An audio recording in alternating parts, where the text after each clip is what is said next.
meron akong ipapakita sa inyo. Matagal na ito dito? Opo, matagal na po to.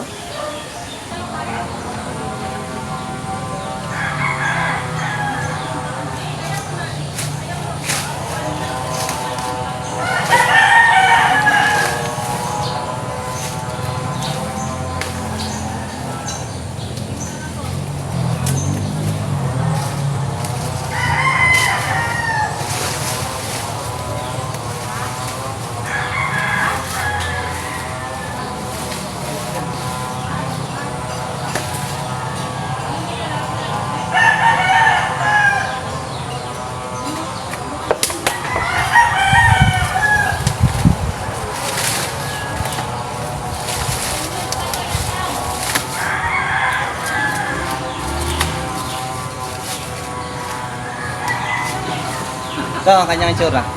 Kaya lang wala na siyang gulong.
Papakita ko sa inyo.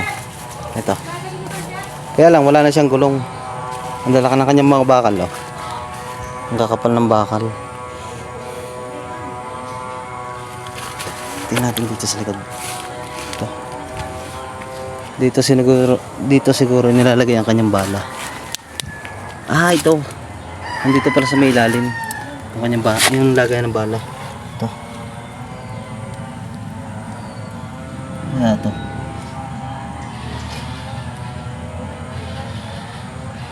Hindi ko lang kung may bala pa ito. Tingnan natin. Silipin natin.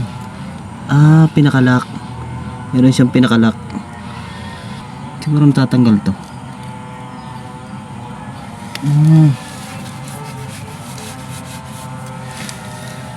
Oh, dito. Hindi ko alam kung saan dito. Pero itong butas na malaki. Sa likuran.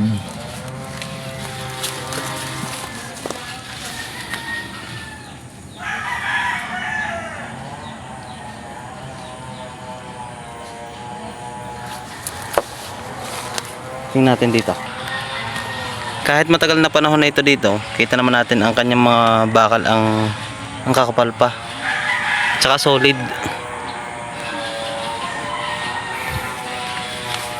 Tigas. Hindi ko alam kung anong tawag dito. Parang takip ng kaldero. Tingnan natin yung ilalim. Sa may parting ito.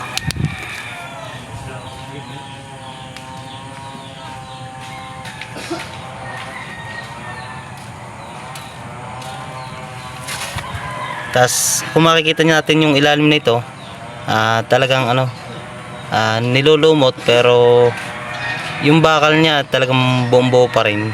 Sobrang kapal pa rin ang kanyang pinakabakal.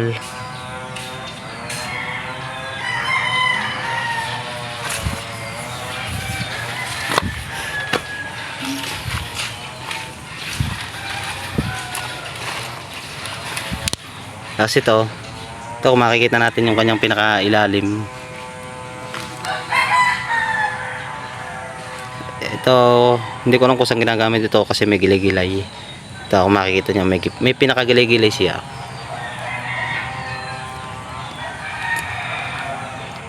Puro lumot na.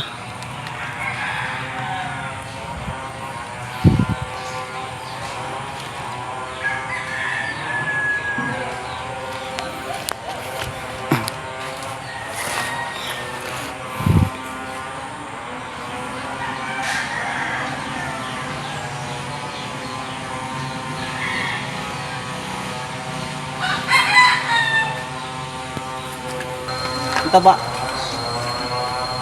Kanya. Sobrang taba. Siguro mga ganito kalaki ang bala niya. Mga ganito kahaba. Oh, hindi ko lang alam kung tama ang posisyon ko pero siguro dito ito hinahawakan. Hindi, joke lang. Tapos kung makikita niyo yung kanyang pinaka ito, meron siyang parang pinakatagap ng kaldero. Tapos yung pinakabutas ng kanyang pinakabutas ng kanyang anong butas to? Yan, makikita niyo mayroon siyang lupa na nakalagay. Hindi ko lang alam kung may laman pa ito sa loob. Hindi ko lang makayat.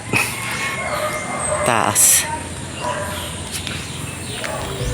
Subukan kaya natin buksan to. Ano kaya meron dito sa loob na to? Kikis-kisin ko baka mayroon genie.